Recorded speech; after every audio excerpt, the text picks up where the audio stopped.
On a quiet evening in Ridgeview, a simple drive home turned into a life-changing confrontation. General Victoria Hale, a 4-star Army officer, was dragged from her car at a so-called checkpoint, cuffed, mocked, and dismissed as just another problem. But within 41 minutes, everything would change. Want to see how power collapses when truth steps in? Hit subscribe, like, and share this video to follow the full story. The night was supposed to be ordinary, the kind of late-evening drive that fades into routine and memory, but in Ridgeview, nothing ordinary stayed ordinary for long. The clock on General Victoria Hale's dashboard glowed 9:07 p.m. as she turned off the main road and onto the 2-lane stretch that led toward her quiet subdivision, the place she called home after decades of service across oceans and continents. Her sedan moved steadily, headlights catching the neat rows of trimmed hedges and mailboxes, but up ahead, the glow of red and blue strobes shattered the calm. Police cruisers had angled themselves across the asphalt, creating a choke point, forcing every driver to stop before passing through. At first glance, it looked routine, just another checkpoint that the city claimed kept order between Ridgeview and its wealthier neighboring districts. But to Hale's trained eye, order had a different texture. She slowed, rolled down her window in measured compliance, her military discipline guiding her every move. Officer Kyle Mercer approached with the deliberate swagger of a man who believed the night belonged to him. His flashlight beam cut across the interior of Hale's car, blinding for a moment before resting squarely on her face. Instead of studying her license as she held it ready in her steady hand, Mercer's eyes lingered on the line listing her address, Ridgeview. His jaw tightened, and the smirk that followed wasn't aimed at confirming her identity, but at branding her with a neighborhood stigma. He didn't need to say the word, his body language carried the prejudice, as clearly as if it had been printed in bold type across his badge. License and registration, he said, though her license was already inches from his reach. Hale handed it over, her voice calm, professional, respectful, but never deferential. "Here you are, officer." Mercer didn't even glance at the hologram security features or the date of issue. Instead, he leaned closer, flashlight beam uncomfortably hot against her eyes, as though trying to burn through the calm composure that had carried her through more dangerous checkpoints overseas than he could imagine. Around her, the scene unfolded with eerie precision. A minivan 2 cars back, driven by a white family returning from a soccer game, was waved through without hesitation. A pickup truck behind them followed with barely a question asked. Yet when Mercer returned from his cruiser after running Hale's information, the casual routine disappeared. "Step out of the car," he said, voice clipped sharp, less a request than an order. Hale, her pulse steady, asked evenly, "Is there a problem with my identification?" Mercer's lips curved into something between a sneer and a smile. "Just following protocol," he muttered, but his eyes never left the word Ridgeview printed under her address. Hale unlatched her seatbelt, opened the door, and stepped into the glow of flashing lights. Her posture, shoulders back, head-high movements precise, was the kind that belonged to someone who had commanded troops in hostile terrain. But Mercer either didn't notice or didn't care. The cool air carried the faint scent of rain-soaked asphalt. As Mercer circled her, the flashlight beam now drifting deliberately across her uniform blazer, her purse, her shoes. Everything except the one thing that mattered, her valid identification. His questions were generic, rehearsed, the kind meant to sound lawful, but hollowed of any real purpose. "Where are you headed tonight?" he asked, though her address was on the license he still held. "Home," Hale answered, coming from where Mercer pressed. Hale's voice remained level work. He leaned in closer. "That would be where?" She tilted her head, studying him for a moment, then said evenly, "I wasn't aware routine checkpoints required travel logs." His jaw tightened again. To him, she wasn't a general wasn't even a citizen asserting her rights. She was a Ridgeview driver, someone his training and culture told him to treat as a suspect. First, a human being, second. The other officers nearby laughed at some private joke as they filtered vehicles past clearing the road for those who didn't look suspicious. A college-aged black couple in a compact car were held up for verification, their nervous faces visible in the rear-view mirror of Hale's sedan. Another driver, a white man in a sports car, was waved through after barely slowing. Patterns formed as unmistakable as the stars Hale used to navigate by in the desert, and she catalogued every detail silently. Badge numbers, license plates, positions, times.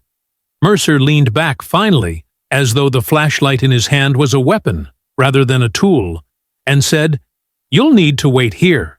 Hale asked again calmly, on what grounds Mercer didn't answer. Instead, he gestured to Captain Donovan Price, emerging from the command vehicle with the slow stride of authority. Price's eyes narrowed as they fell on Hale, then on the license in Mercer's hand. The exchange was brief, wordless, but telling Mercer pointed to her address again. Price nodded. Hale saw it all, the quiet language of bias disguised as policy. In that moment, Hale knew the night had shifted. This was no ordinary checkpoint, no routine stop. She had walked into a crucible, one designed not for safety, but for control, for intimidation, for the message that Ridgeview residents needed to be reminded of their place. But she also knew something Mercer and Price did not. She had prepared for this.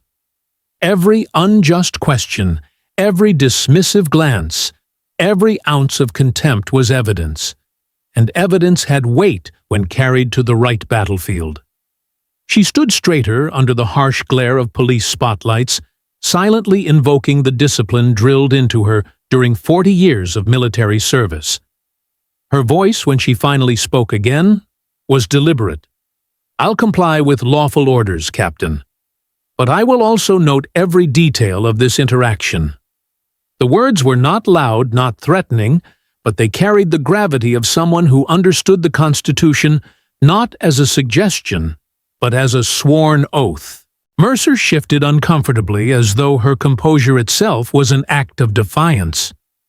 Price's lips curled into a faint smile, the kind of smile meant to remind her that here on this roadside in Ridgeview, it was his world, his rules. "Step over there," he said, pointing toward the hood of her car. Hale complied. Steps measured heart-steady mind, already recording. The night air seemed to hold its breath, the other vehicles forced to the side, the red and blue lights washing across her figure as though she stood not in Ridgeview, but in the center of a stage. This was the stop, the first act, in a story that would within 41 minutes unravel the facade of power Mercer and Price thought they held. For now, though, she let them believe it.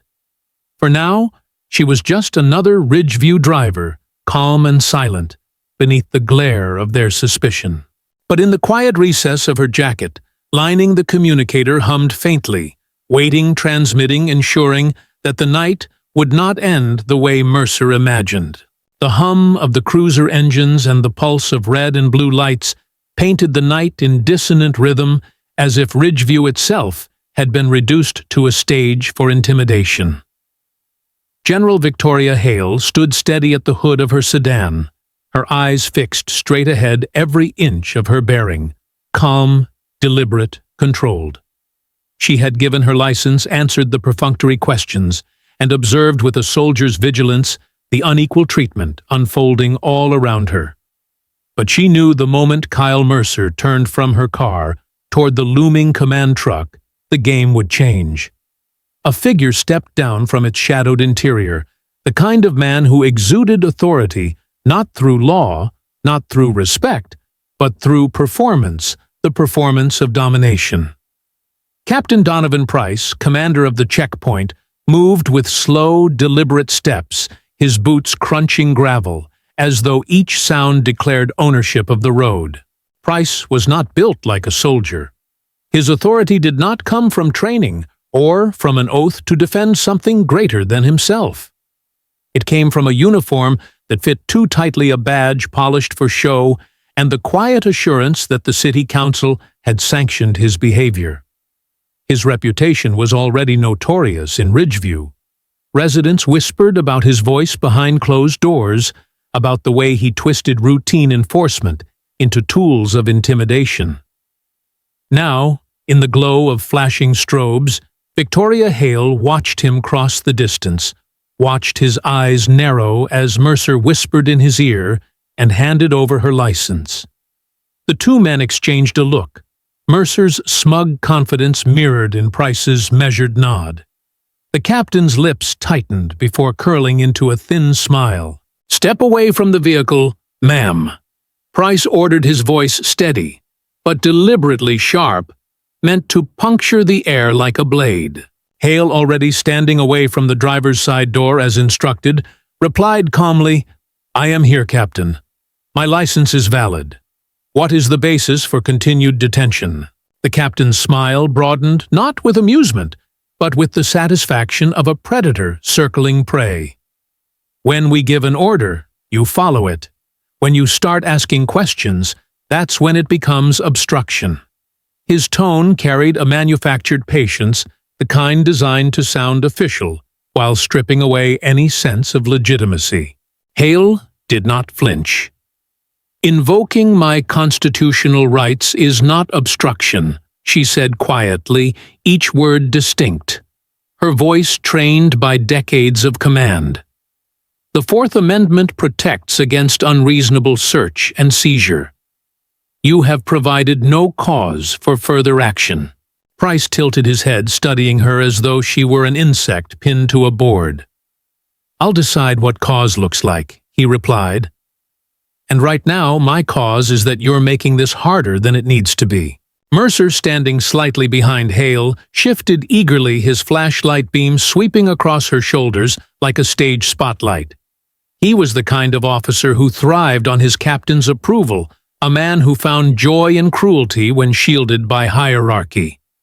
"Should I handle it, sir?" he asked, voice low but dripping with anticipation. Price's eyes lingered on Hale's face. He saw her steady composure, her lack of fear, her refusal to fold into the script he had written for Ridgeview drivers. That alone was enough to provoke him. "Yes," Price said finally, his voice calm but laced with venom. "Handle it." Mercer moved quickly, seizing Hale's arm in a sudden twist that forced her shoulder back. The jolt of pain lanced through her muscles, but her expression remained unchanged, her jaw steady, her gaze forward. She did not struggle. She did not resist. She simply said in a voice clear enough for anyone nearby to hear, "I am not resisting arrest. I am complying under protest." Mercer smirked, leaning closer, so his words could strike her alone. "That calm face won't save you tonight," he whispered loud enough for Price to hear, soft enough to mask his malice as routine procedure. The metal cuffs bit into Hale's wrists, tightened deliberately beyond necessity, slicing thin lines that would bruise by morning. She inhaled once, slow and steady, then catalogued every detail, the unnecessary torque of Mercer's grip, the exact pressure points where the cuffs drew blood, the laughter from another officer across the line of cars, as though this were entertainment. Evidence, she reminded herself. Evidence that would matter when the night unraveled. Price circled closer, his boots echoing against the asphalt, stopping just at her shoulder. "You think you're clever citing amendments," he murmured. "But out here, we decide what's lawful. We decide who passes and who stays." He paused, his gaze darting briefly to the other drivers still held behind flashing barricades, their phones dimmed by earlier threats, their eyes watching silently.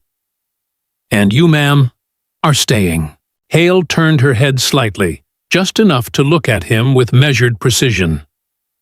"Your badge does not grant you the authority to erase constitutional law, Captain," she said. Her tone was calm, but beneath it was the steel of command, the resonance of a voice that had ordered men into battle, that had addressed presidents and generals alike. For the first time, Price faltered. Not visibly enough for Mercer to notice, but enough for Hale's trained perception to catch the flicker. The microsecond of doubt, the recognition that this woman in front of him did not fit the script he had prepared. His response was to double down, to assert himself with volume rather than legitimacy. "Take her in," he barked. "Obstruction, resisting lawful orders. Let's show her what happens when people think they're above the law." The phrase "above the law" hung in the air like smoke, and Hale noted it silently. In her experience, those who abused power often cloaked themselves in those very words. Mercer shoved her forward, the cuffs biting deeper. She stumbled slightly, not from weakness, but from the calculated force behind his shove. Still, she caught herself quickly, spine straight, gaze level. Even in chains, she projected authority Mercer could never mimic. As they led her toward the waiting cruiser, she spoke again, her voice precise. "Officer Kyle Mercer, badge number 4572. The force used here is excessive and unnecessary. Captain Donovan Price, your direct order has been recorded." Mercer chuckled. Recorded where, he asked mockingly, though the faint hum of the hidden communicator in Hale's jacket told her the truth. Every word, every gesture, every abuse was already moving up the chain, already forming the backbone of an investigation larger than Price or Mercer could imagine. The cruiser door yawned open, its interior dark and smelling of stale vinyl. Mercer shoved her head down as he forced her inside, muttering, "Welcome to Ridgeview Justice." The door slammed shut with a metallic finality, but Hale sat back against the seat wrists, stinging eyes calm. She had seen prisons in faraway countries, had negotiated with warlords under far greater threat than this. Tonight's ordeal was not about her discomfort, it was about exposure. Price thought his command was absolute. Mercer thought his cruelty was unchecked. But in 41 minutes, the illusion would shatter. For now, the stage belonged to them. Price stood tall beside the cruiser, arms crossed, watching as his officers directed other vehicles through with selective ease. Mercer strutted, pleased with himself, recounting to a colleague how another Ridgeview lawyer type had tried to talk her way out of compliance. Their laughter echoed in the night. Hale sat silently behind the glass, memorizing every face, every word, every second. Evidence. Always evidence.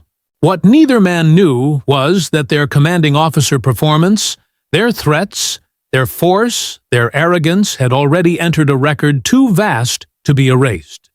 They had cuffed not just a woman from Ridgeview, but a 4-star general with the power to turn a single stop into a national reckoning.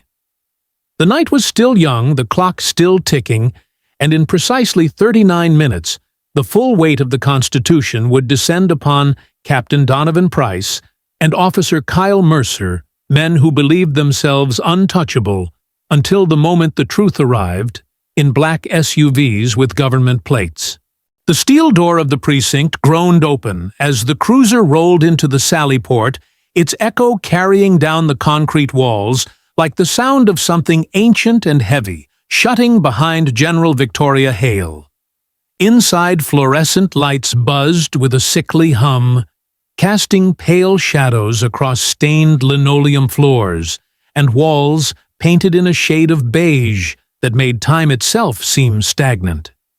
She had walked into detention centers overseas, seen cells in war zones, where dust and blood mixed on the walls, but the banality of this place, the scuffed tile, the faint smell of bleach and sweat, the buzzing hum of lights spoke of a different kind of cruelty. This was not chaos. This was order weaponized against dignity. Mercer yanked her out of the back seat with deliberate roughness, the metal cuffs biting deeper into her wrists. His grin widened when he saw her jaw remain steady, her eyes clear. "Don't worry, General," he whispered mockingly, though he still thought her ID was fake. "We'll make sure you're comfortable here in Ridgeview's finest." He emphasized the word finest with a sneer, as if mocking the very idea of decency. Captain Donovan Price walked a step behind his presence, looming like a shadow, nodding to officers at the desk as though parading a trophy. The booking officer, a man in his early 50s with glasses slipping down his nose, didn't even look up as Mercer recited Victoria Hale Ridgeview address, resisting lawful order's obstruction. The officer's fingers clacked across the keyboard, the screen glowing in his tired eyes. He finally glanced up, his gaze catching her address. His tone shifted sharpness, sliding into the vowels, Ridgeview, huh. A small pause, almost imperceptible, but waited. Figures. He handed Mercer a form. "Thumbprint here." Hale pressed her thumb against the scanner, deliberately watching the black ink spread across her skin. "For the record," she said calmly, her voice carrying in the sterile room, "I have complied fully. I have not resisted. Any claim otherwise is false." Mercer chuckled.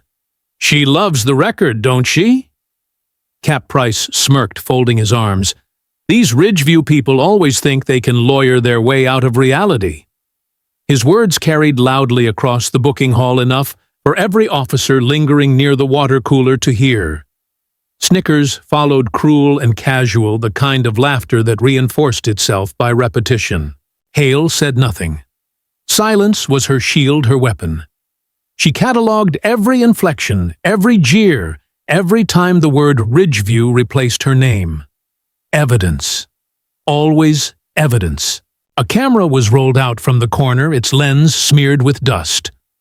"Mugshot," the booking officer said flatly. Hale stood before the gray backdrop posture, perfect shoulders, square chin level. The camera clicked once, capturing not a criminal, but a commander in civilian clothes who refused to bend. The officer blinked, uncomfortable under her gaze, then moved on quickly. Price leaned against the counter, his voice casual but dripping with venom. "You know why programs like this work. Because people from neighborhoods like yours don't understand order until it's forced on them." Mercer barked a laugh. "Put her in holding. A night behind bars, she'll start to see sense." The heavy door clanged open again, and in stepped Councilman Howard Gaines, his presence sweeping into the station like perfume at a funeral, flashy, overwhelming, designed to distract from rot. He wore an expensive Navy suit, the kind that cost more than most Ridgeview families' rent for 3 months.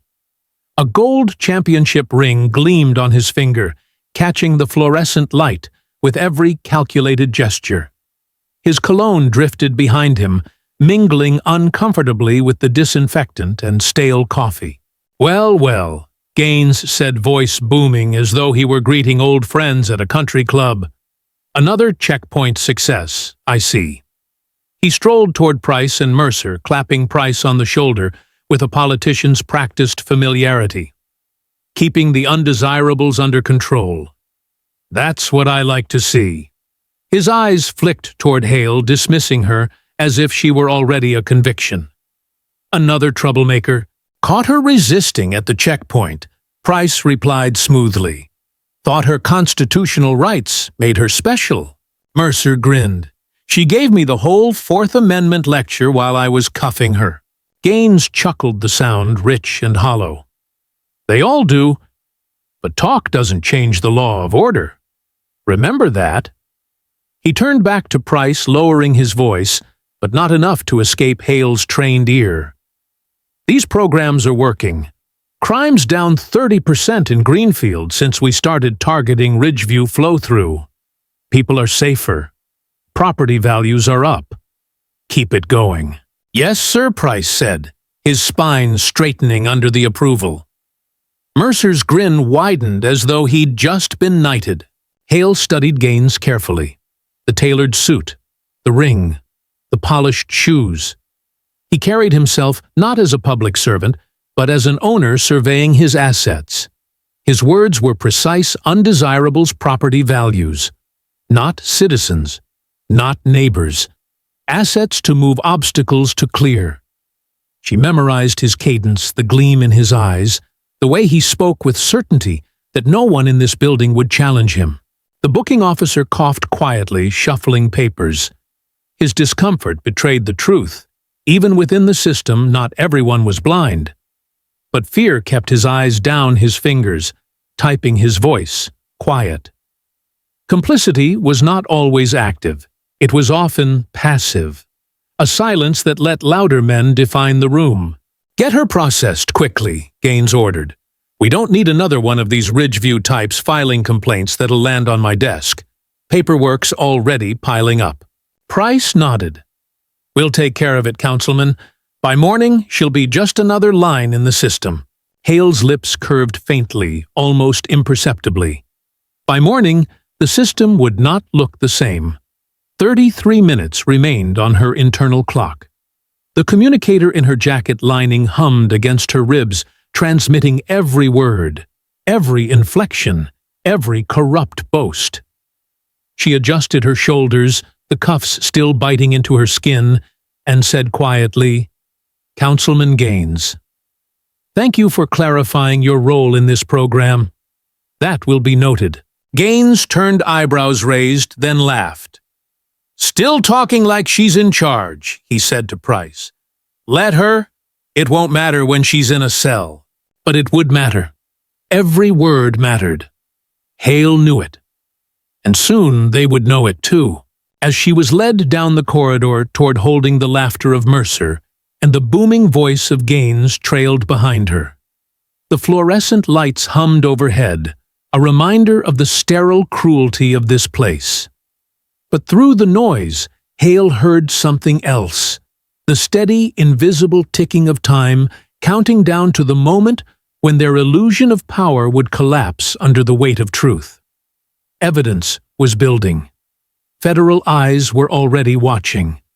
And in less than half an hour, Ridgeview's so-called guardians of order would find themselves the ones under interrogation. The cell door slammed shut with a metallic clang that echoed through the concrete corridor, reverberating into the silence of the holding area like a verdict already passed. General Victoria Hale sat on the narrow steel bench, bolted to the wall, the cuffs finally removed, but her wrists still lined with angry red grooves. The fluorescent bulb above her buzzed, flickering every few seconds, painting the room in harsh intervals of light and shadow. Her wallet, her phone, her belongings all stripped away and bagged at the front desk. Captain Donovan Price and Officer Kyle Mercer had laughed as they signed the evidence log. Mercer joking that Ridgeview people didn't need phones in holding. Anyway, Price adding that a night in silence would teach her manners. Councilman Howard Gaines had already left his polished shoes clicking down the hallway as he praised the checkpoint program one last time, confident his words would sink into obedience. What they didn't realize, what none of them could see, was that the most important device of all had never left her side. Hale lowered her gaze to her wrist, where the plain silver face of her watch glinted faintly under the fluorescent light. To the untrained eye, it was nothing more than a functional timepiece scratched slightly at the edges, unremarkable against the beige backdrop of the cell. But inside its casing lived something infinitely more powerful, a covert military communicator tested in war zones designed to operate under conditions far harsher than a suburban police station. It was standard issue only to a handful of operatives invisible to scanners, undetectable by casual searches. Mercer had tugged her blazer, patted her pockets, yanked her purse away with relish. But he hadn't thought to treat her watch as anything but jewelry. She shifted slightly on the bench, turning her wrist inward. A faint vibration pulsed against her skin, steady, rhythmic, like a heartbeat. With her thumbnail, she pressed against the recessed crown, holding for exactly 3 seconds. The vibration changed to a continuous hum. Hale exhaled quietly, a breath of focus, and spoke under her breath, her lips barely moving. Authorization code Tango Delta 794. Initiating protocol oversight Delta. Location transmitting. For a fraction of a second, the cell felt impossibly still, as though the entire building had paused to listen. Then, the faintest click sounded in her ear, inaudible to anyone else. A crisp voice, clear and metallic, answered immediately. Confirmed. General Hale. Response team deploying. Timeline 1 minutes. She closed her eyes briefly, letting the words settle into her bloodstream. 41 minutes. Not long in military terms, barely the length of a standard briefing, but in a station where Mercer strutted like a predator, and Price wielded authority like a club, 41 minutes would stretch into an eternity. Every second would matter. Every detail would be recorded. Every abuse would be catalogued. The gears of justice had already begun to turn, though her captors had no idea they were standing inside the machinery. Outside her cell, the laughter of officers carried faintly down the corridor. She heard Mercer's voice bragging by the water cooler, had to put her in her place. Ridgeview folks always think they can outsmart the system. Another voice, Price's deep and authoritative, joined in. Doesn't matter what she thinks. Tonight, she learns what happens when you mouth off at a checkpoint. Their words carried with cruel pride, designed to echo in her ears, even through the steel door. Hale kept her gaze steady on the watch. Every syllable, every jeer, every casual cruelty they were being transmitted, encrypted, archived hundreds of miles away in the Pentagon's secure systems. By the time the 41 minutes ended, those words would weigh heavier than the men who had spoken them. The hum of the communicator softened, signaling confirmation that live monitoring was active. Somewhere far above this precinct, satellite systems tracked her position, locking coordinates with chilling precision. A quiet satisfaction bloomed within her, not relief, but clarity. This was why she had allowed herself to endure humiliation, why she had walked into the jaws of a system designed to break dignity. Exposure required sacrifice, and tonight she had chosen to be the test case. The minutes ticked forward, the second hand on her watch, gliding with relentless calm. 39 minutes, now. She shifted slightly, rolling her wrists to ease the sting where the cuffs had cut into her skin. The physical pain was nothing compared to the weight of patience. In combat zones, minutes meant survival. Here, minutes meant revelation. A guard passed by, glancing in through the barred window on the cell door. His eyes flicked briefly to her posture, back straight, head high, calm. He muttered something under his breath, something about arrogance, then walked away. Hale let the insult slide into the growing archive of evidence. The room seemed to shrink and expand with every breath, the buzz of the light filling her ears, the hum of the communicator pulsing beneath it like a second heartbeat. She thought of Councilman Gaines, his ring glinting beneath the station lights, his words dripping with the certainty of a man who believed property values mattered more than people. She thought of Captain Price, his smug tone as he redefined law into whatever fit his purpose. She thought of Officer Mercer, his laughter sharp as the cuffs bit into her wrists. They had each revealed themselves fully tonight, and in less than 37 minutes, their revelations would be displayed in rooms far beyond Ridgeview courtrooms, hearings, federal briefings. The seconds ticked on. Hale closed her eyes, letting memory surface the discipline of years in uniform guiding her patience. She recalled checkpoint interrogations overseas, the way hostile officers would try to force reactions to break resolve through humiliation. The tactics here were no different, only clothed in the language of American law. But law, like uniforms and checkpoints, could be twisted. What mattered was evidence. Evidence stripped lies of their clothing, revealed the truth naked and undeniable. A voice crackled faintly in her ear again. Monitoring live. Confirm audio quality. She spoke softly, barely above a whisper. Audio clear. Continue recording. From beyond the walls, she heard another officer grumble about paperwork, about how people like her always made trouble. She noted the cadence, the disdain. The communicator caught every word. 35 minutes. The steel bench beneath her was cold, biting into her back, but she remained upright. To slump would be to yield. To pace would be to show agitation. Stillness was strength. Stillness turned the room into a stage, and she was both witness and actor. The hum of the communicator pressed into her skin, each vibration, a reminder she was not alone. At 33 minutes, she heard the unmistakable sound of Price's voice approaching, echoing closer. Let's see if she's softened. Yet, he said, amusement dripping from his words. Mercer laughed in response. She won't. These Ridgeview types always think they can outlast us, but I'll break her before midnight.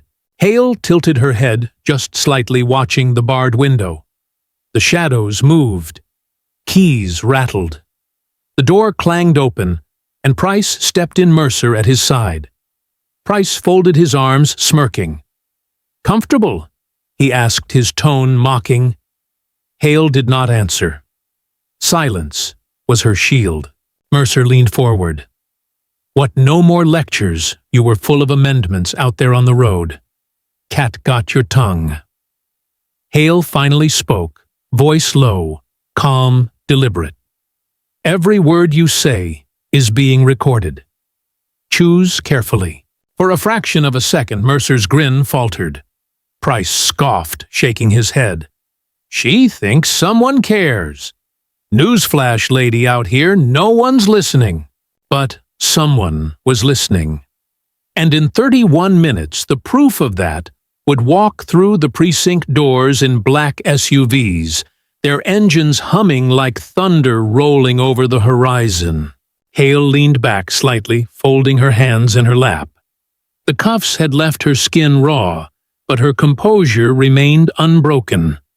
She let silence fill the room again, every second another stitch in the tapestry of evidence. Her watch glowed faintly in the fluorescent light, the second hand ticking toward inevitability. 41 minutes had become 30, and in those 30 minutes the balance of power would shift forever. The hallway outside the holding cells carried the sound of Boots' laughter and the metallic clink of keys, but threaded beneath it all was the soft shuffle of papers, being carried by a man who didn't quite fit in with the rhythm of this place. Detective Marcus Lee walked with deliberate restraint, the leather of his shoulder holster creaking faintly, as he adjusted the files in his hand. He had been transferred to the Ridgeview precinct barely 6 months earlier, his badge still carrying the sheen of someone new, his reputation not yet ground down by the quiet culture of complicity that hung like a haze over the department. He was a man of careful posture and sharper observation, the kind who spoke little but noticed much. And when his eyes first landed on the evidence bag containing Victoria Hale's confiscated belongings, something in him went still.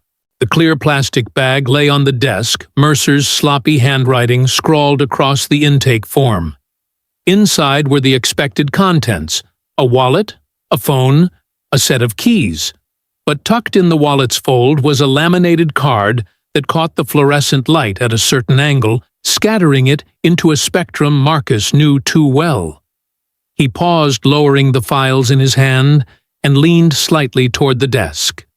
The holographic seal shimmered, a globe encircled by the eagle of the United States Marine Corps, layered with microprinting so fine it could vanish under an untrained gaze. Marcus's chest tightened. He had seen that hologram before. Years ago, in another life, before detective work, before Ridgeview, before the transfer. Marcus Lee had served in uniform his time in the Army, marked by long deployments overseas. There, under the relentless sun of foreign deserts, he had encountered Marines carrying IDs with that same iridescent mark, the kind of credential that wasn't faked, because it couldn't be faked. To anyone else in this precinct, it might have looked like just another card, maybe even a clever counterfeit. But Marcus knew better. The weight of authenticity lived in those details, and authenticity carried consequences. He picked up the evidence bag casually, pretending to glance over the property log. The booking officer muttered without looking up, "Belongs to the Ridgeview lady." Price and Mercer brought her in. Marcus nodded once, sliding the bag back down carefully. Inside the Marine Corps ID lay still its hologram, winking faintly as if to remind him of its truth. His mind clicked into motion. A woman booked for obstruction at a checkpoint, carrying an authentic four-star general's identification. Something was wrong, very wrong. He moved away from the desk, his footsteps carrying him toward the holding corridor. Each step sharpened his focus, every sense tuning into the dissonance around him. Price's laughter drifted from an office, Mercer's voice bragged by the water cooler, and the younger officers echoed their tones with uncomfortable ease. Marcus had heard it since his arrival, this undercurrent of superiority, this unchecked disdain for Ridgeview residents. Tonight, though, it crystallized. Tonight, their words weren't just careless. They were evidence. Through the small glass square of the holding cell door, Marcus saw her. Victoria Hale sat on the steel bench posture, immaculate hands folded in her lap, her face calm under the sickly flicker of the overhead light. She didn't fidget, didn't pace, didn't sag against the wall like most detainees he had observed. No, she radiated the kind of steadiness Marcus had only ever seen in commanding officers, the kind who carried entire platoons on their shoulders. He lingered at the door longer than he meant to, caught by the quiet force of her presence. She raised her eyes, meeting his through the glass. For a fraction of a second, nothing moved, just the steady recognition passing between two people who had both once worn the uniform of service. Marcus cleared his throat softly, then turned away, forcing himself to keep walking. His pulse quickened as he reached for the small leather-bound notebook tucked in his breast pocket. He opened it discreetly, his pen moving with silent urgency. He wrote down the time, 9:46 p.m. He wrote down names, Captain Donovan Price, Officer Kyle Mercer. He noted the violations already stacked like bricks in a collapsing wall, denial of Miranda rights, despite invocation, excessive force during detainment, confiscation of personal property without clear basis, verbal harassment, referencing race and neighborhood. Each entry in his notebook was another fracture line in the facade of legitimacy the precinct had built around its checkpoint program. As he wrote, fragments of overheard conversations replayed in his mind. Mercer bragging had to put her in her place. Price scoffing, "These Ridgeview people think rights make them special." Gaines with his polished shoes and booming voice, "Undesirables need control." Marcus pressed his pen harder into the paper, the ink darkening, his jaw tightening. This wasn't policing. This was theater. An ugly, destructive performance staged to humiliate, to intimidate, to erode the very rights sworn to be protected. And now, sitting in their holding cell, was a woman whose credentials bore the weight of 4 stars. He shut the notebook, sliding it back into his pocket, just as Mercer rounded the corner, smirk plastered on his face. "What's the new guy doing hanging around down here?" Mercer asked, his tone mocking. Marcus gave a nonchalant shrug. "Just reviewing intake, making sure logs line up." Mercer snorted. "Logs line up fine. Don't waste your time on Ridgeview trash." He slapped Marcus on the shoulder in faux camaraderie before strutting past. Marcus didn't move, didn't respond, only waited until Mercer's footsteps faded before exhaling slowly. He knew then what he had to do. Watching quietly wasn't enough. Recording details wasn't enough. If the Pentagon already had eyes on this, if his instinct about that ID was right, then corroboration would be everything. He could provide it. He would provide it. Marcus turned back once more toward the cell. Through the flickering light, he saw Hale still seated, unmoving, but there was something in the tilt of her chin, the measured calm of her gaze that told him she wasn't merely enduring. She was waiting.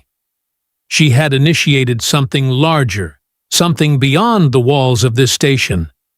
Marcus felt it in his bones.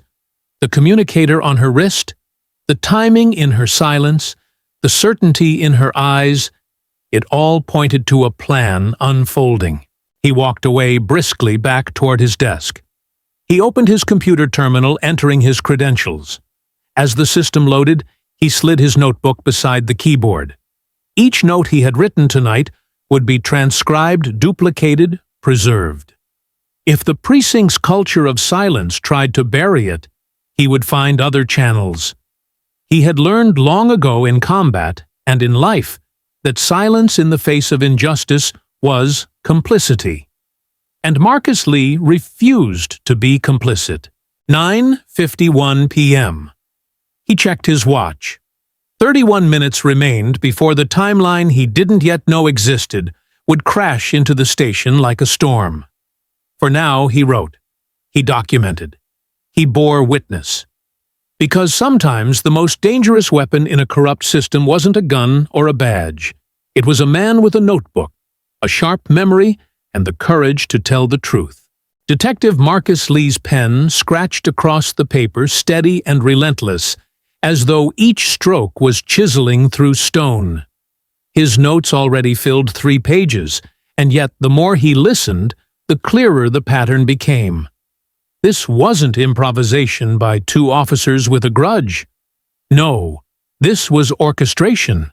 It was systemic, deliberate, constructed, with the precision of a business plan masquerading as public safety. He glanced again toward the evidence bag, the holographic gleam of Victoria Hale's military ID, and thought of her calm silence behind the bars of holding. She wasn't simply waiting out a night in custody. She was waiting for the storm she had summoned. And Marcus knew that if he didn't act carefully, he'd be swept into the current with no return. The scheme revealed itself in fragments, snippets of overheard conversation, loose papers left carelessly on desks, and the arrogant laughter of men who believed their power unassailable. Price leaned against the doorframe of his office, talking in a low voice to Mercer, but arrogance made them careless. "Gaines says numbers are too low this month," Price muttered, thumbing through a folder. "Needs more Ridgeview stops logged. Developers are breathing down his neck." Mercer laughed, unbothered. "No problem, Cap. We can double the pulls at Elm and Jefferson. That corner's like shooting fish in a barrel." The casualness of it struck Marcus harder than any admission shouted under interrogation. They weren't just enforcing quotas. They were treating human beings like pawns on a balance sheet. Later at the copier, Marcus stumbled upon the first hard proof. A memo dated 3 months earlier, signed with Captain Donovan Price's scrawl, bore the subject line, "Checkpoint Efficiency Targets." The language was clinical, but the meaning was unmistakable. Focus patrol efforts on Ridgeview egress routes.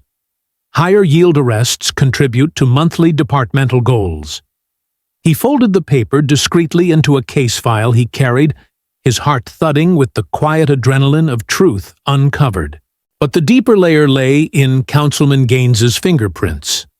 Marcus pieced it together as he recalled the councilman's booming words earlier in the night, his smug declaration about property values. Now the puzzle clicked into place. Gaines wasn't protecting the community from crime, he was protecting investors from competition. Ridgeview sat on the edge of Greenfield, a neighborhood ripe with history, culture, and homes that developers coveted for pennies on the dollar. To clear the land to open the way for high-rise apartments and boutique shops, residents first had to be displaced. Arrests, harassment, intimidation. These were the tools of displacement. Back at his desk, Marcus flipped through department emails archived in the system. He had access, though he knew snooping came with risk. One thread in particular froze him.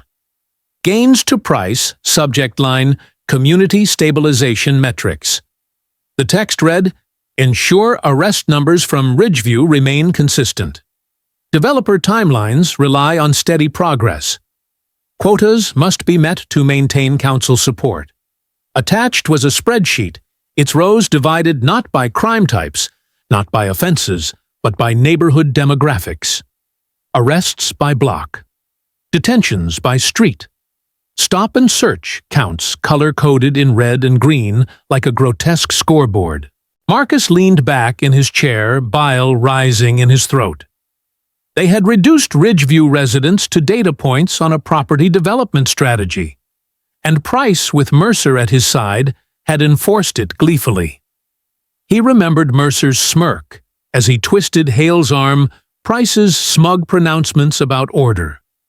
They weren't protecting the city. They were following instructions incentivized by quotas written on paper and reinforced by a councilman's approval.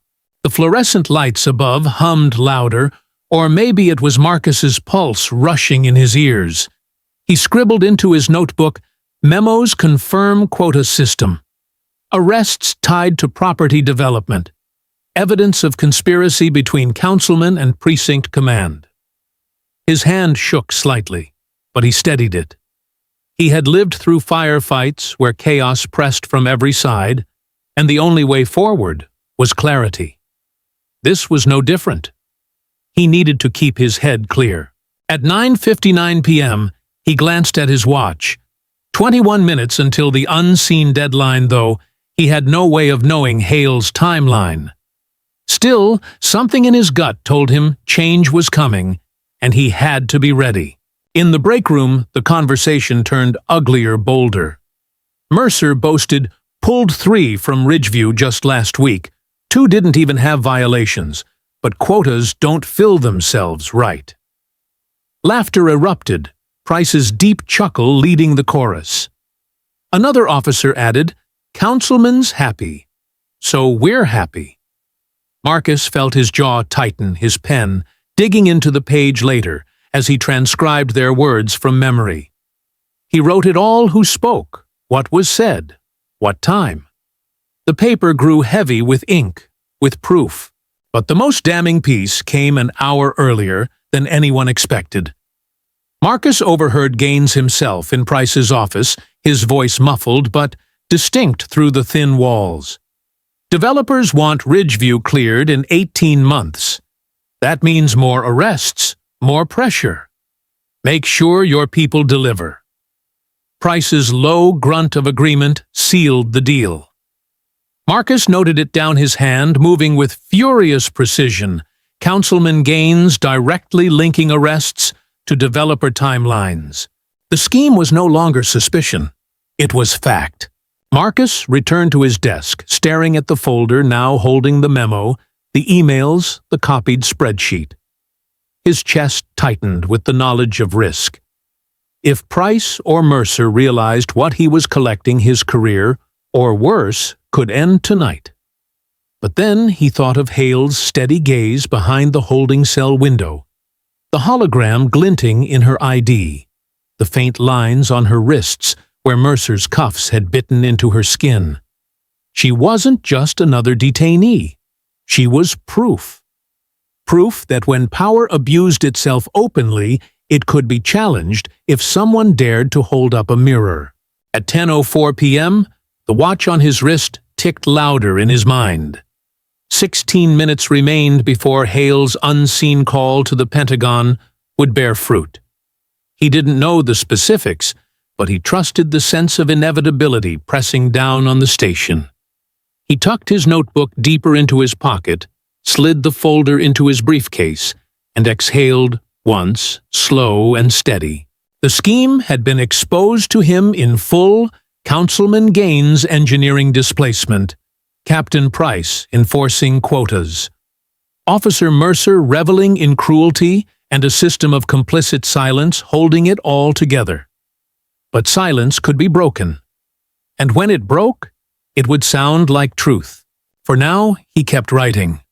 Because in a corrupt system where power thrived on erasure, the simplest act of resistance was to remember to record, to refuse to let lies overwrite reality.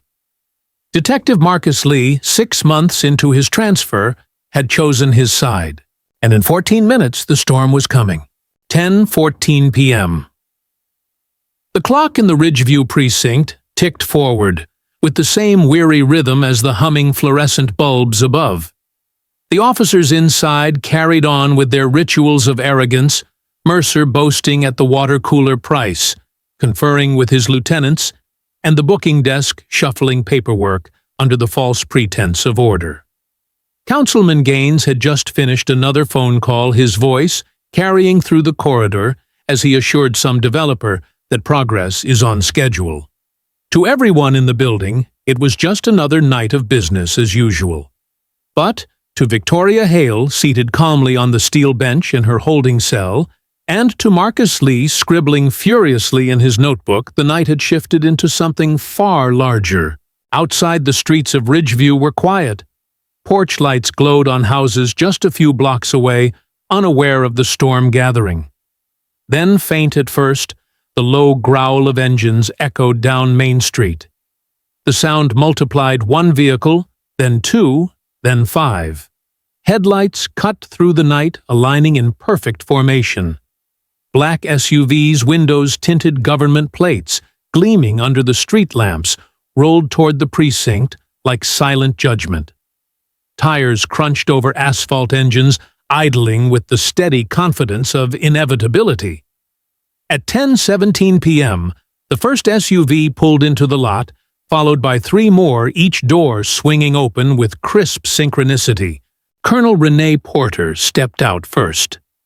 Tall, sharp-eyed, her army dress uniform immaculate, even under the haze of sodium lights, she carried authority that didn't need to be announced.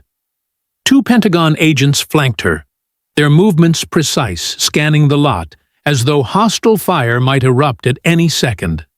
Behind them came Justice Department officials in tailored suits, briefcases in hand, eyes sharp with the weight of subpoenas and federal authority. The precinct, built to intimidate ordinary citizens, suddenly looked small under the shadow of real power. Inside the desk, Sergeant looked up as the front doors swung open. For a moment, confusion replaced routine. "Evening," Porter said briskly, her voice cutting through the room. "Colonel Renee Porter, Pentagon Oversight. This facility is now under joint federal review." She produced a thick folder of orders, stamped and signed with authority far above the pay grade of anyone present. The DOJ officials placed their briefcases on the counter, opening them to reveal warrants, subpoenas, and chain of custody directives. The sergeant stammered, We weren't expecting." "You weren't supposed to," Porter interrupted. Her eyes swept the room sharp as glass. "Where is Captain Donovan Price?"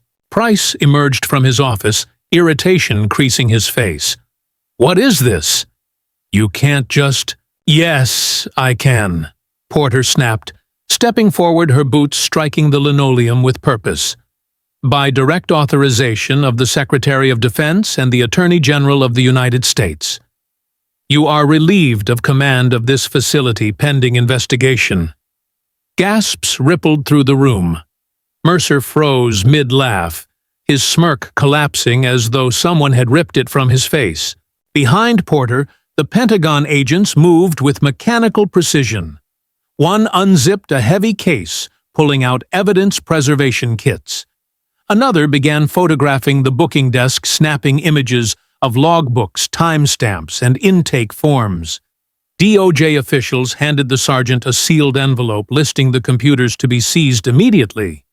Within seconds, the precinct's heartbeat shifted from casual mockery to frantic scrambling. Councilman Gaines stormed forward, his voice booming with indignation. "This is outrageous. This is a local operation under my jurisdiction." Porter turned her gaze on him, unblinking. "Councilman Howard Gaines, you will refrain from obstructing a federal investigation. Step aside." "I will not," Gaines barked. "You can't just barge in here like—" Actually, one DOJ official cut in, smoothly unfolding a subpoena. "We can. And we are. All communications records and internal memoranda pertaining to your checkpoint program are now federal evidence. Failure to comply will result in obstruction charges." The color drained from Gaines's face, though his mouth continued to move, sputtering excuses that no one in the room seemed to hear. At 10:21 p.m., the building transformed. Pentagon agents fanned out, securing hallways, setting up portable scanners. DOJ technicians wheeled in cases containing laptops, forensic drives, and sealed evidence bags. Computer towers were unplugged and tagged, each cord carefully logged in chain of custody forms. Phones on desks were lifted and photographed before being bagged. Filing cabinets were sealed with tamper-proof tape. Officers who had laughed moments before now stood silent, their eyes darting nervously as the weight of accountability settled on their shoulders.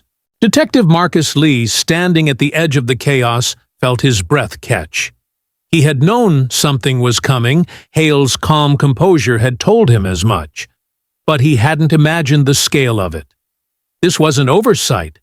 This was occupation. For the first time since his transfer, he saw fear on Price's face, saw Mercer's hands fidget without a smirk to hide behind. The untouchable facade was cracking. Porter strode toward the holding cells, her steps echoing. Marcus followed at a respectful distance, notebook still clutched in his hand. She stopped before Hale's cell. "General Hale," she said firmly, her voice both respectful and urgent. "Ma'am, we're here." Inside, Hale rose from the bench with quiet dignity, her wrists still lined from the cuffs, her eyes steady.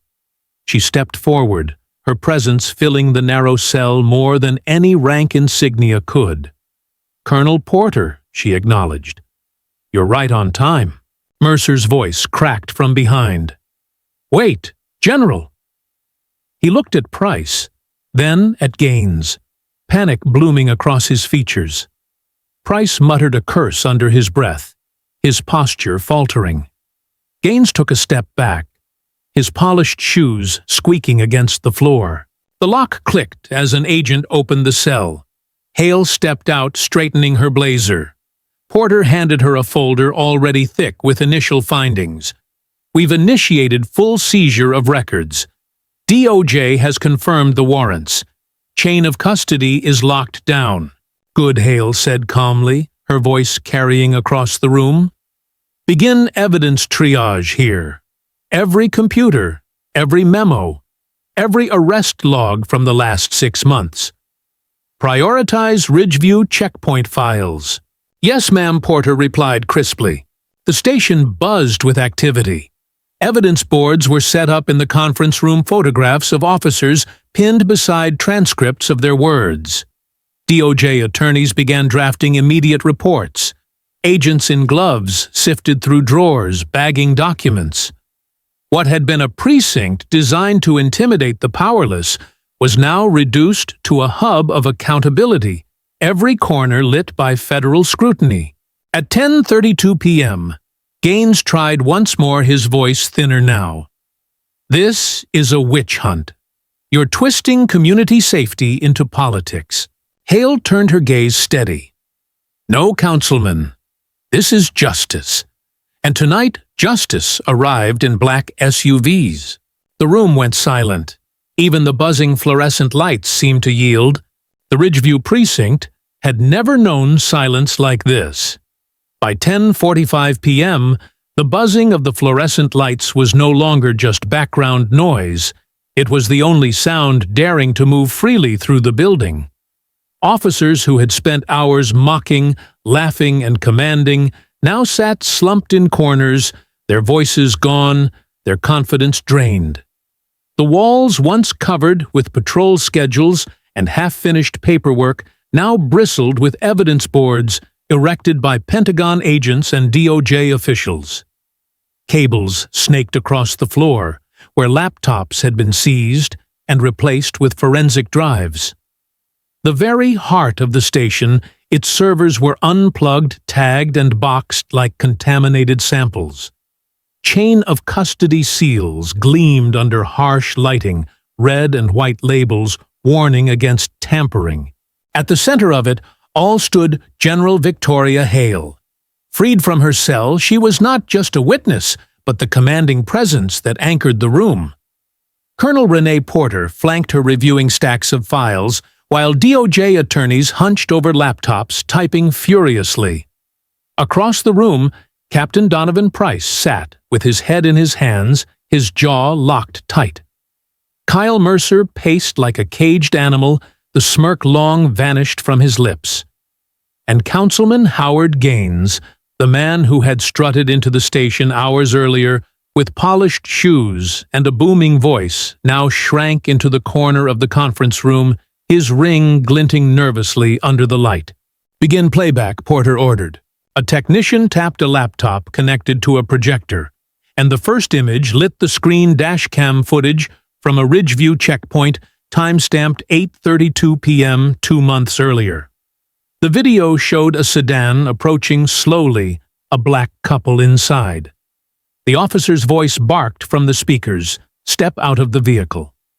The driver complied politely, handing over a valid license, but within seconds, both passengers were ordered against the hood bags, searched without consent. No violation was recorded. Within minutes, the driver was cuffed and charged with obstruction. The room tensed as the footage played on. Hale's voice was calm, but cutting. "Compare to the next file." The technician cued a second video, recorded the same night at the same checkpoint. A white driver in a sports car rolled up, music thumping. His license was barely glanced at before the officer waved him through with a chuckle. No questions, no search. Time between arrival and clearance. 12 seconds. A murmur spread through the federal officials. The disparity was undeniable, captured in high definition, time-stamped and unaltered. Hale gestured to the board where dozens of similar clips were pinned. This is not isolated. Out of 126 stops, analyzed 89% of black drivers were detained beyond 5 minutes. 73% faced searches without probable cause. White drivers were waved through 92% of the time. Gaines shifted in his seat, sweat beading along his forehead. "This is cherry-picked." "No," Porter interrupted coldly. "This is your department's unaltered footage, Councilman. Your words will have their turn." "Next file," Hale directed. The screen flickered, and audio filled the room. It was Captain Price's voice, unmistakable, deep, and laced with arrogance. "Remember, Ridgeview cars get the full treatment. Don't waste time on Greenfield commuters. They're not the problem." Laughter followed Mercer's voice, cutting in, "Copy that, Cap. Quotas won't fill themselves." The recording continued. "Price again. Councilman wants more bodies on the log. If it means pulling Ridgeview drivers for a busted taillight, or whatever excuse you find, do it. We're not here to make friends. We're here to deliver numbers." Hale's gaze swept across the room, lingering on Price. His face paled, his jaw clenched, but he said nothing. "Now," the Councilman, Porter said flatly. The next file clicked on. Gaines's voice, booming with the confidence he had carried into the precinct hours earlier, filled the speakers. The checkpoint program serves two purposes. Public safety is what we tell the press. Property values is why we're really doing it. Keep Ridgeview where it belongs, down, out, and quiet. Developers want those blocks clean. and I don't care how you get it done." The room froze. Even Mercer, who had strutted through arrests with laughter, now looked horrified. Gaines sputtered, his face blotchy red. "That's out of context. Political exaggeration. I was—" "Enough!" Hale cut him off, her voice sharp as a blade. "That sentence will echo in every courtroom it reaches. You prioritized property values over people, and you orchestrated this entire system to achieve it." Detective Marcus Lee stepped forward. He carried his worn leather notebook and a slim folder. "General Colonel," he said, his voice measured but firm, "I have corroborating files." He opened the folder, laying copies of internal memos, emails, and spreadsheets on the table. His notebook joined them, its pages filled with his meticulous handwriting. These documents confirm quotas tied specifically to Ridgeview. Arrests weren't accidents, they were policy.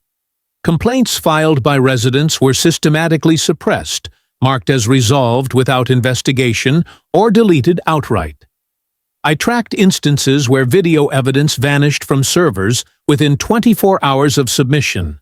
He flipped a page in his notebook, reading aloud. March 12th. Officer briefing. Price instructed subordinates, focus on vehicles from Ridgeview Heights, higher yield for arrests. April 22nd. Councilman Gaines' email to Captain Price. Ensure Ridgeview quotas remain on target.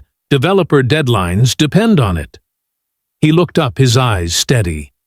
This isn't negligence. It's conspiracy. For a moment, the room held its breath.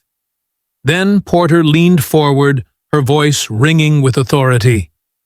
"Detective Lee, your testimony and documentation are officially entered into federal record."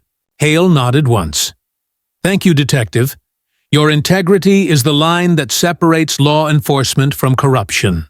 The technician cued another video bodycam footage this time.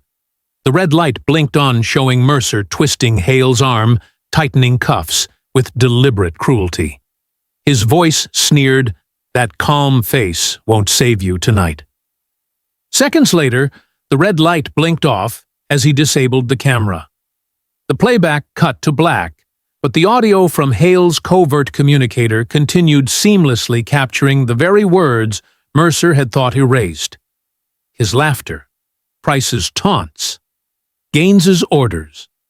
Evidence overlapped evidence, each layer sealing the case like bricks in a fortress. By 11 o'clock, the board was full. Videos, transcripts, memos, spreadsheets, complaint logs, all converging on a single truth.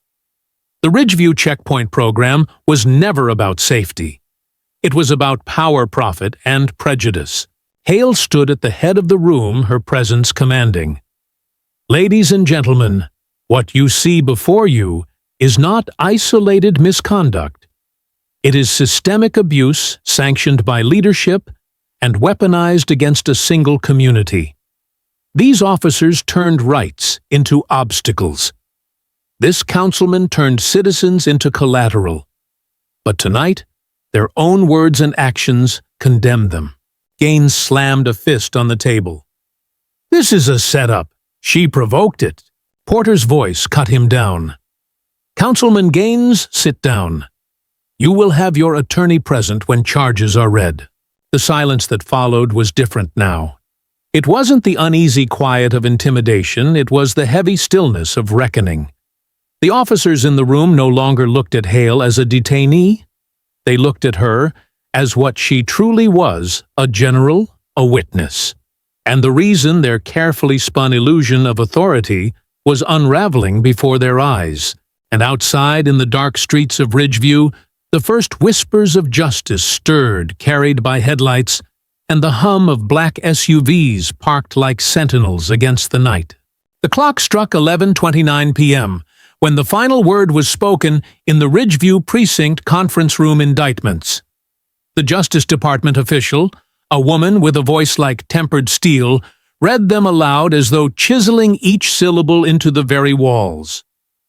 "Councilman Howard Gaines, You are under federal investigation for civil rights violations, abuse of power and conspiracy to obstruct justice. Captain Donovan Price, you are under investigation for systemic misconduct, unlawful quotas, and deprivation of constitutional rights. Officer Kyle Mercer, you are under investigation for excessive force evidence tampering and civil rights violations under color of law. The words landed like hammers. The three men who had strutted hours earlier now sat pale and shrunken, the veneer of power stripped from them piece by piece. Mercer's hands trembled as agents cuffed him, the same steel bracelets he had so gleefully clamped onto Ridgeview residents now cutting into his own wrists. Price's jaw clenched, his face red with anger, but he said nothing, his silence a hollow shield against the truth projected on the board behind him. Gaines sputtered, his booming voice reduced to desperate pleas. "I am a councilman. I have rights," he barked. General Victoria Hale's gaze cut through him with calm precision. "Yes," she said. "Everyone does. That's the point."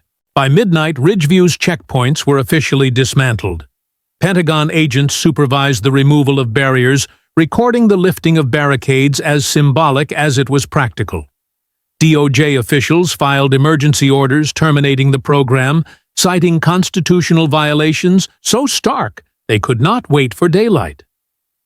For the first time in 18 months, Ridgeview's streets lay open, unblocked, unshadowed by flashing lights, demanding obedience without cause. Families peered from their porches, uncertain but hopeful watching, as the red and blue glow that had haunted their nights finally disappeared. The weeks that followed turned Ridgeview into a headline and a battleground of narratives.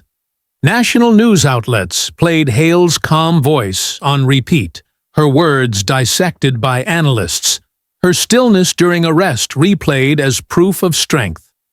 Footage from Mercer's disabled bodycam, salvaged and matched with Hale's covert recording, became the symbol of the case the instant a system revealed its true face. Talk shows debated Gaines's property values over people remark his words, sparking outrage from coast to coast. Editorials framed the Ridgeview program as the textbook example of systemic abuse disguised as order. For Hale, the work only intensified. Within 6 weeks, she sat at a long mahogany table beneath the domed ceiling of a congressional hearing room in Washington, D.C. The seal of the United States gleamed behind her as cameras rolled, recording her testimony for the nation.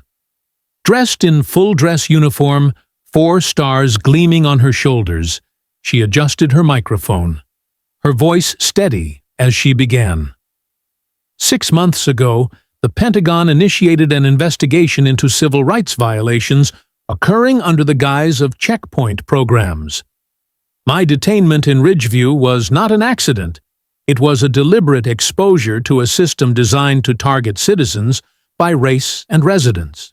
She spoke for hours, methodical and precise. She presented the dash cam data, the quotas, the memos, the recordings. She dismantled the fiction of public safety and laid bare the reality of systemic harassment for profit. Senators leaned forward, scribbling notes. Representatives shifted uncomfortably in their chairs. The American public, watching from living rooms and phones, heard her words, "Equal protection under law is not optional. It is not negotiable, and it does not disappear when convenience or profit demand otherwise." Behind her sat Detective Marcus Lee, now in a dark suit rather than his precinct badge. The FBI had approached him within days of Ridgeview's collapse, offering him a place in their Civil Rights Division. His notes, his files, his testimony had been invaluable, and now his courage had been recognized with new responsibility. When introduced to the committee, he stood shoulders squared, speaking of his brother's unjust stop and the silence he had refused to join. His voice trembled at first, but Hale's calm presence beside him steadied it. By the time he finished, The room erupted in applause not often heard in congressional chambers. The indictments moved swiftly through the courts. Gaines, once untouchable in his tailored suits, appeared gaunt and defeated before a federal judge. His attorney's arguments, if taken out of context, fell flat against his own recorded words. He was sentenced to 5 years in federal prison restitution, ordered to Ridgeview families who had suffered under his program. Price was stripped of his badge, convicted on multiple counts of civil rights violations. His career reduced to ash. Mercer's arrogance collapsed entirely on the stand, his smirk nowhere to be found, as he listened to his own voice, mocking Hale, played back for a jury. He, too, was sentenced, his years of cruelty answered by years of confinement. 3 months later, Hale returned to Ridgeview not in uniform, not with federal agents, but alone in her modest sedan. The sun hung low in the sky, painting the streets in gold. As she drove down Elm Street, once the most notorious checkpoint route, she felt the difference instantly. There were no barricades, no flashing lights, no officers waving through some while detaining others. Instead, families drove freely. Children laughed on sidewalks. Neighbors waved across fences. Life flowed without obstruction. She parked near a corner store, stepping out quietly. An elderly man recognized her, his eyes widening. "You're the general," he said softly. She smiled faintly. "I just helped expose the truth." He shook his head. "You did more than that. You gave us back our streets." Others gathered stories, spilling out sons returning to school after wrongful charges, expunged daughters no longer afraid to drive to night classes, families able to walk without fear of flashing lights, demanding compliance without cause. Across the street, Marcus Lee stood waiting now, carrying the quiet weight of his FBI badge. "Looks different without the barricades, doesn't it?" he asked. Hale nodded, her eyes sweeping the open road. "This," she said, "is what security actually looks like. Not intimidation, not quotas. Just people living with dignity." As the evening deepened, she lingered watching cars pass unimpeded, listening to the laughter of children no longer silenced by fear. Equal protection wasn't an abstract principle here. It was visible, tangible, measured in the freedom of families simply going about their lives. Months of work, hours of testimony, years of systemic harm, answered at last by open streets. The reckoning had come. Not just in indictments, not just in headlines, but in the restoration of something too often taken for granted, the right to live unshackled by prejudice, the right to drive through one's own neighborhood without fear, the right to be equal under law. And for Victoria Hale, for Marcus Lee, for Ridgeview, that was victory, not final, not complete, but real. The story of Ridgeview is not just about one general, one detective, or one corrupt councilman. It is a mirror held up to America. What happened in that small neighborhood shows us that injustice does not always arrive with gunfire or riots. Sometimes it hides in ordinances, quotas, and polite words like program and safety. General Victoria Hale endured 2 hours of humiliation to prove what many already knew, that equal protection under the law can be eroded when no one is watching. Detective Marcus Lee risked his career by writing down every word because silence would have made him complicit. Together, their actions exposed a system designed to strip dignity from thousands and funnel power to a few. For every checkpoint dismantled in Ridgeview, there are dozens more practices across our country that must be examined. Citizens must remember that rights only live when exercised, when we know them, when we invoke them, and when we demand that they apply to every neighbor, regardless of race or zip code. This case teaches us that vigilance cannot be seasonal. It must be daily, because unchecked power grows quietly, until it believes itself untouchable. And it reminds us that accountability is not abstract. It is measured in real change. 3 men indicted, 1 corrupt program dismantled, and families finally able to drive freely through their own streets. But the lesson does not end here. As American citizens, our responsibility is twofold. First, to educate ourselves about the laws that protect us, and second, to hold accountable those who swear an oath to enforce those laws. You don't need a 4-star rank to defend democracy. You need persistence, courage, and the willingness to speak when silence is easiest. If Ridgeview teaches us anything, it is that truth backed by evidence can dismantle even the most entrenched schemes. So let this story not just be something you heard tonight, but something you carry forward. Share it with your family, your friends, your community. Remind them that justice is not automatic. It is built every day by citizens who refuse to look away. And if you believe stories like this matter, stories that reveal the cracks in our system and the courage to fix them, then hit that subscribe button right now, like this video, and share it widely. 1 click, 1 share, 1 voice joined with thousands creates momentum. Together, we can turn lessons into action and ensure that the next Ridgeview never has the chance to exist.